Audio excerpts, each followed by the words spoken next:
చక్రస్నానం.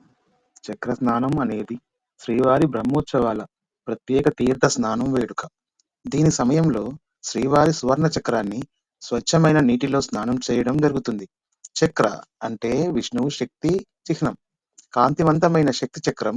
స్నానం అంటే పవిత్ర జల స్నానం. చక్ర స్నానం ప్రత్యేకత: స్నానానికి ఉపయోగించే నీరు తిరుమల ఆలయ ప్రత్యేక గంగా జలంతో, పుష్కరిణి నీటితో లేదా పవిత్ర జలాలతో ఉంటుంది. పెద్ద పూజారి లేదా ముఖ్య పూజారి స్వామి సువర్ణ చక్రాన్ని స్నానానికి తీసుకువెళ్తారు. భక్తులు ఈ సందర్భంలో దృశ్యం చూడడానికి పెద్ద సంఖ్యలో వస్తారు.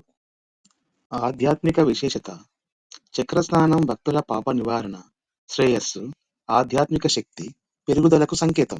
ఇది భక్తుల మనసులో శాంతి, పవిత్రత కల్పిస్తుంది. బ్రహ్మోత్సవాల్లో స్థానము: సాధారణంగా బ్రహ్మోత్సవాల చివరి రోజులలో లేదా విభిన్న వాహనాల సందర్భంలో చక్ర స్నానం నిర్వహించబడుతుంది.